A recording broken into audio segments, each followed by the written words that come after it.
performance expectations, our host in the room, there is a nice little breakdown.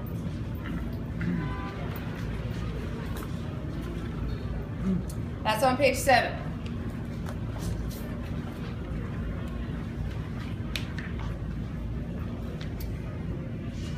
As we had said before, clear, clean, and concise communication.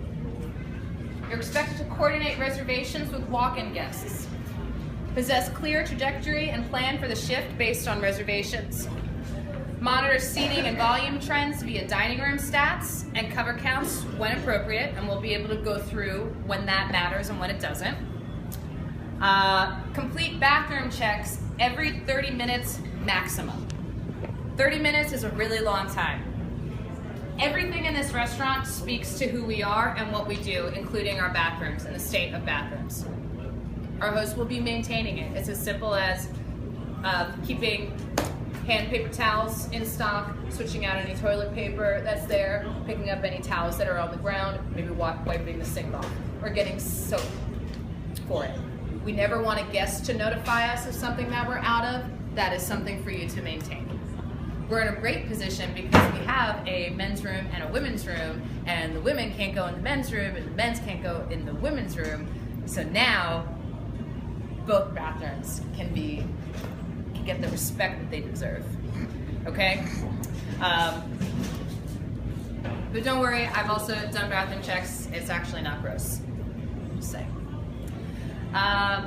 Exhibit positive and experience elevating word choice. Please don't say like, dope, whatever. Polish yourself, okay? Be intentional with the words that you're using. Possess ability to make quick and informed decisions. You have to think on your feet, and you have to know, you have to develop that sense of when's the time to make a move, when's the time to pause, when do you go on a wait, when do you push your dining room. All of this comes with being on the floor and identifying and getting into the rhythm of that particular service, okay? That's something that we'll work on in developing, so don't worry if you're like, huh, right now. All right, any questions so far? Are female hosts going to be responsible for bathroom checks in the men's room and vice versa? No, women are going to go to the women's room and men to the hosts themselves. Like, so what if we only had female hosts? Then we're going to need to find a different solution. No, there's a male. He was here yesterday. Yeah, I mean, just like on that shift. We'll find a different solution for that.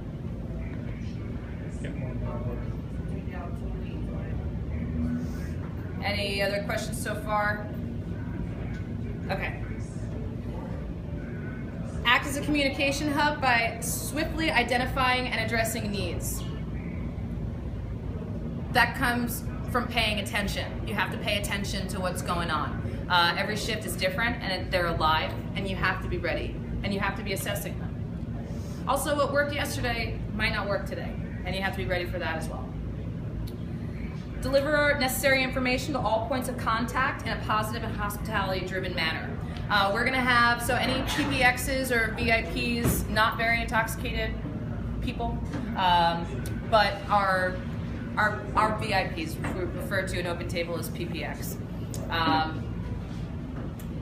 Anytime that we have anybody in that is really important or special, or if there's a birthday, or if it is their first time joining us, we'll be informing you of that. That way that you can adjust your service or adjust your approach accordingly. Okay, so as a host, that's giving those chits to manager.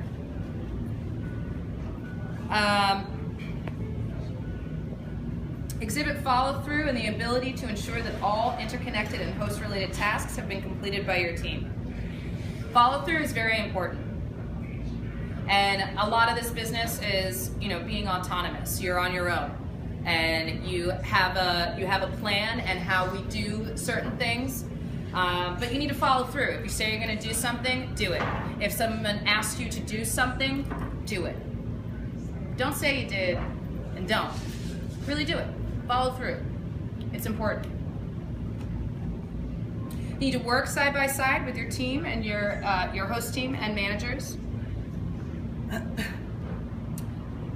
Maintain the cleanliness of South food and beverage menus for constant distribution and redistribution. So you'll be collecting those. Any servers that you have taken any menus off of your table, if you can, just run them right back to the host stand. Make sure that they're clean. Nothing grosser than having like somebody else's food on your menu. Like I can't even handle my space after I've eaten. I can't handle that. Okay. Answer all incoming phone calls if reservation is already occupied or unavailable. You're gonna answer the phone in 3 rings. This is for everybody's ears. If you hear a phone ring and it gets to the 3rd ring, hustle over to that phone and pick it up. Okay? This is just a nice way of being available always. Okay? Behavior exhibit positive and experience elevating word choice that we discussed before, and remain solution focused with stepping up to the task of seating the floor. It's easy to be flustered, but you just have to be flexible. You need to have a plan A, a plan B, a plan C, and also the flexibility to recognize that none of that could have worked. And you gotta just try again from a different angle.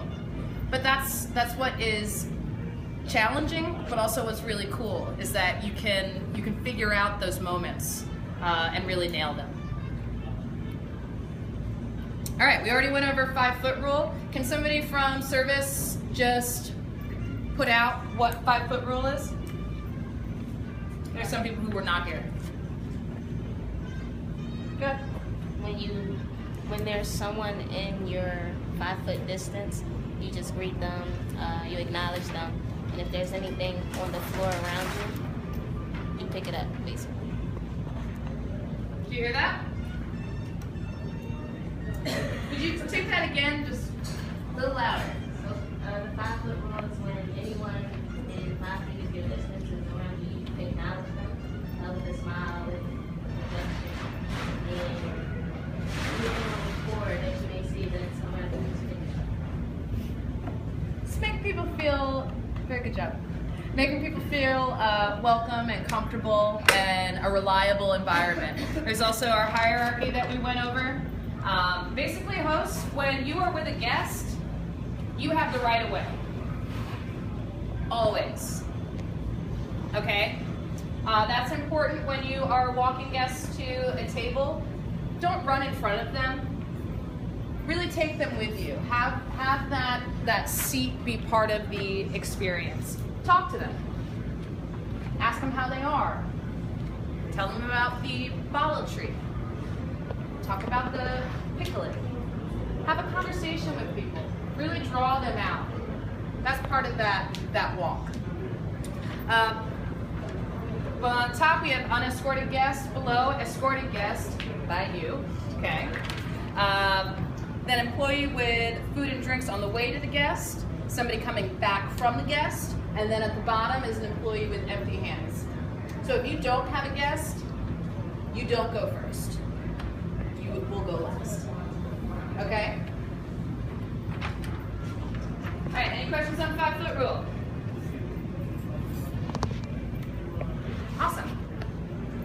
I'm gonna bounce to phone logistics and then go back to open table. It will be a little bit more relevant in that order. So you have phone logistics. These are just examples of things that people will ask. A lot of them I say are over the phone, but they're probably also going to be in person. But we have a general phone greeting. It's thank you for calling South. This is Ariel. How may I help you? Obviously, say your name when it's time for the name. But that's just a standard greet. Okay? Whenever you are putting a guest on hold, always ask them. It's more polite. May I put you on a brief hold? Thank you so much. Anytime when you're interacting with a guest over the phone or in person, if you can finish that interaction with a thank you, you've nailed it. Okay? When picking up a phone call that's on hold, if everybody's running around and we're hearing phones ringing past like three or four rings, or we've just picked it up and it's, thank you for calling South. May I place you on a brief hold? Thank you. And then you say you need help. Thank you so much for holding. This is Ariel. How may I help you? So there's always a fluid motion, and it's always hospitable, always guest-driven. This is of reservations, and a lot of these, the order that you're asking questions in has everything to do with the order that it is on OpenTable. So basically, sound friendly, welcoming, competent, and nail it. Questions?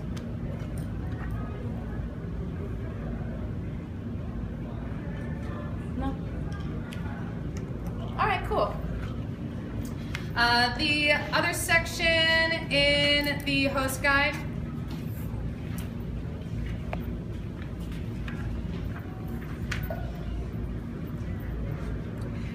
this has to do with taking a dining room stat.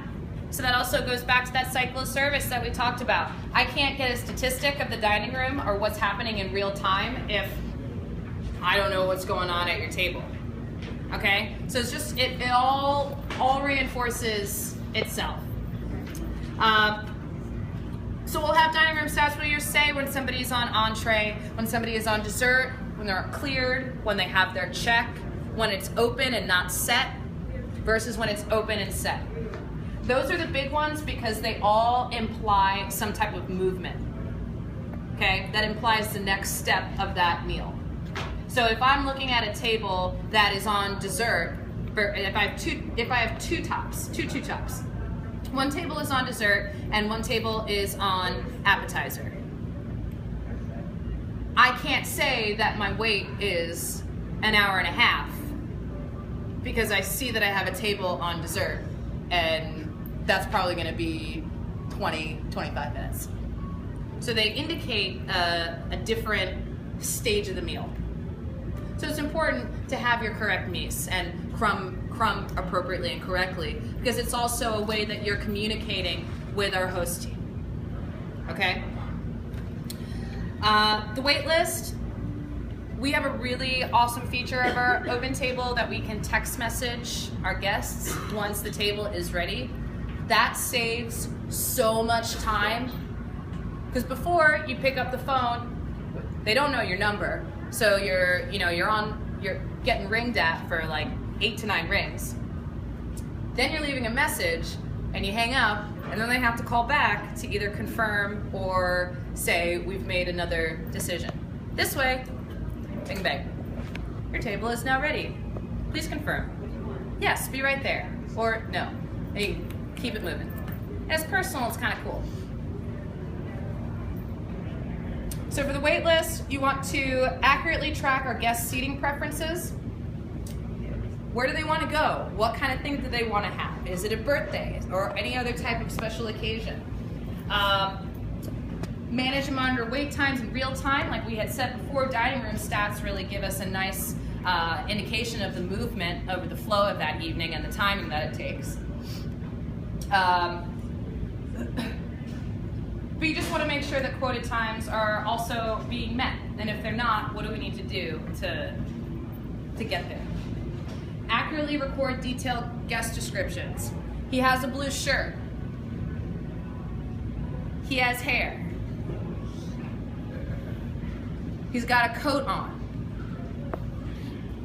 Who takes their coat off when they come to a restaurant? I do. We all have coats. You're all the guy with the coat. Be specific.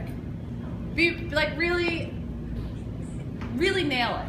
It's also for you, you're gonna know exactly who you're talking about if you know, oh, great earrings or really awesome hair, love that lip color, or they have great shoes, like that shirt, whatever it is. It's gonna help you commit a guest's details to memory.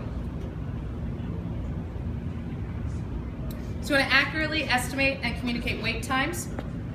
And a lot of it has to do with, as we go along, how long it actually takes to eat here and how tight we are. Yeah, that's about it for hosting.